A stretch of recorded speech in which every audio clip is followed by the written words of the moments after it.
Good morning to all of you. आज भाषण नाही, आव्हान आहे.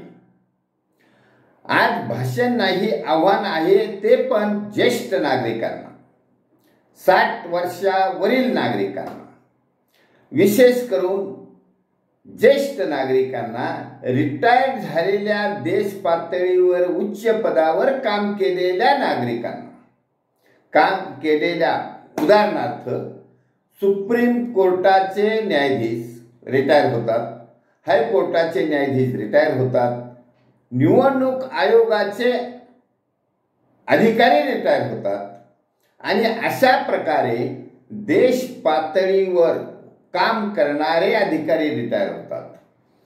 त्यांनी ह्या देशाची सेवा केलेली आहे. त्यांना या देशामध्ये नोकरी करत असताना राजकीय अडाणी अल्पशिक्षित लोकांकडून जो त्रास झाल्याचा अनुभव आहे तो महत्त्वाचा आहे. कारण तुम्ही आपल्या नोकरीसाठी तडजोड केलेली आहे. थेट खालपासून वरपर्यंत, ग्राम पातळीपासून तर देश पातळीपर्यंत हा अनुभव आलेला आहे.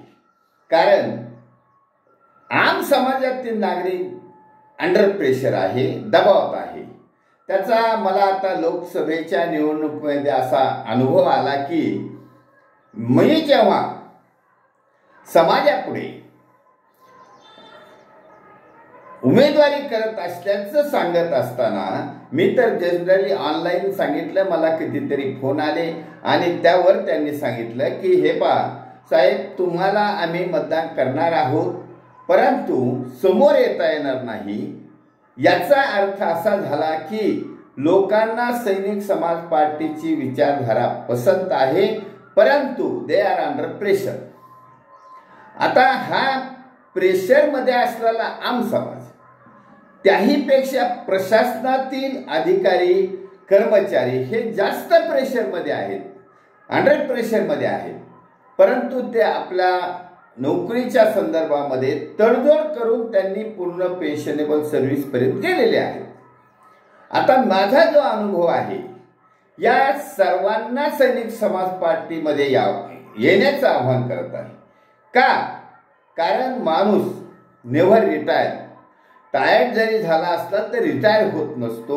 कारण जीवन अंतिम क्षणापर्यंत आपल्याला काम करण्याची संधी देत असतं.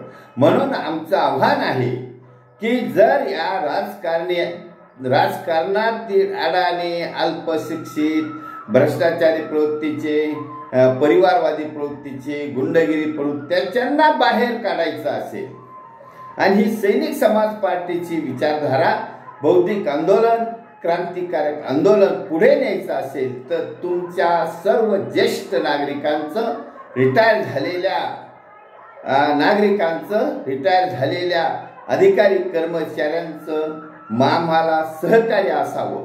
तुम्ही स्वतःहून देश पातळीवर काम केलेलं आहे. तुम्ही जर सैनिक समाज पार्टीमध्ये आलात आणि खरंच ह्या देशातील स्वातंत्र्य आम समाजातील नागरिकांपर्यंत पोहोचवण्याच्या या सैनिक समाज पार्टीच्या कार्यात सहभाग घेतला तर तीच देश सेवा होणार आहे, ती समाज सेवा होणार आहे, सर्वतोपरी होणार आहे, संपूर्ण भारतात होणार आहे. कन्याकुमारी पासून तर जम्मू काश्मीर पर्यंत होणार आहे, इकडं कच्छ, गुजरात पासून अरुणाचल प्रदेश पर्यंत होणार आहे. म्हणून सैनिक समाज पार्टी अशा ज्येष्ठ नागरिकांना, सुज्ञ नागरिकांना, अनुभवी नागरिकांना, रिटायर झालेल्यांना या सैनिक समाज पार्टीत येण्यासाठी आव्हान आहे आणि तुमच्या अनुभवाचा, तुमच्या ज्ञानाचा समाजासाठी उपयोग व्हावा ही आमची विनंती आहे. भारत वर्ष की जय. छत्रपती शिवाजी महाराज की जय. सैनिक समाज पार्टीचा विजय असो.